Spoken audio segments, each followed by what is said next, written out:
The average student from age 5 to 18 spends 12,960 hours inside an educational institution or school. That's 540 straight days of constant so-called learning.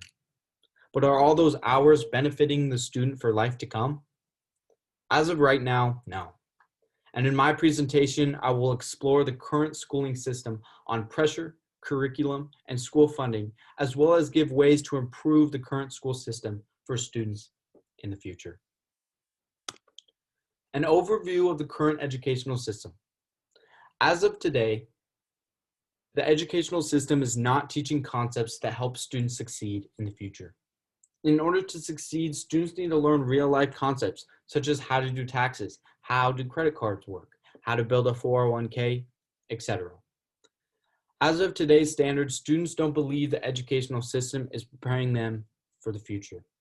And a research study I did myself on Instagram stated that 135 or 83% of the 236 individuals who answered the question, does the U.S. educational system prepare you for life? Said no.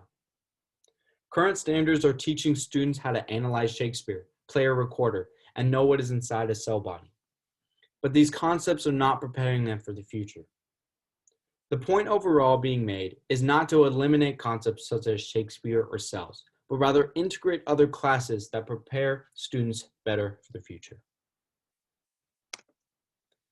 A specific way the educational system is not setting students up for success is under pressure.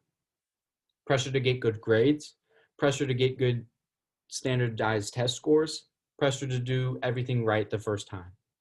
However, under this pressure, students are not able to perform at their best and overall lose all their retention span. According to Jimmy Lee, a co-founder for My Tuition, students forget 95% of what they learn in high school after 3 days. The reason for this forgetfulness is among only trying to strive for A's, because that is what the school system so-called expects. So students only try to get A's rather than learn information for beneficial knowledge. Among pressure comes the current educational curriculum. The high rise of technology today is not being integrated with the current curriculum, which for some students make it hard to learn. The current curriculum also still teaches and makes students read novels that my parents read in high school, which are not relevant to today's society at all. Even in the 1960s, they stated that memorization and loads of standardized tests are good for student development. However, 50 years later, and students nowadays have statistically not improved on standardized tests and are still forced to take them.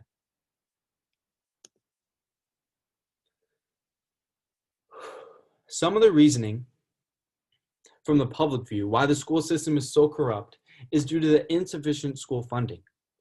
However, according to Ben Sasse, he states in The Vanishing American Adult on the Corrupt Schooling System, in 2013, the United States spent over $630 billion on public and secondary schools.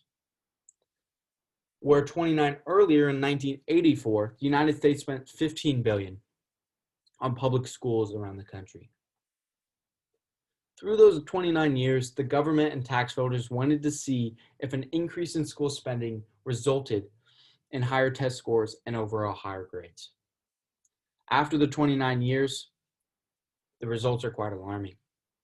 Sasse states that within $615 billion increase, there was actually no increase in test scores or anything to that fact. Through this, it overall proves that school funding does not have a direct correlation to an increase in student test scores.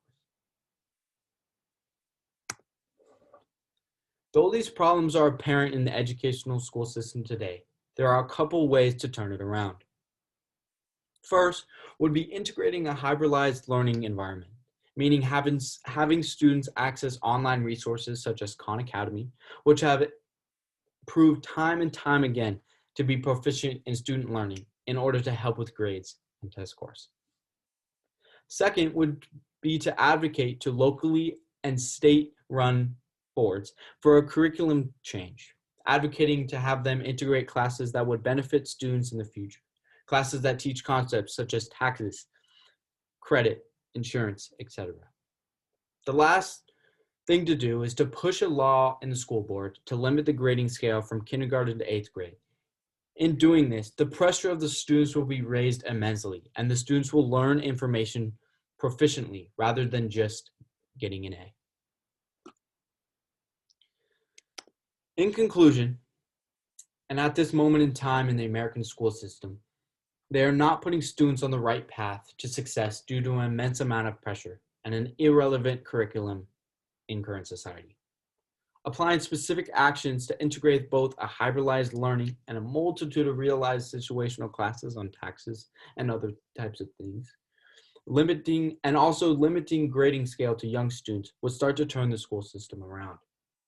Turning the school system around would create world-ready students able to problem solve and move this country forward with the skills they have learned within the new educational system.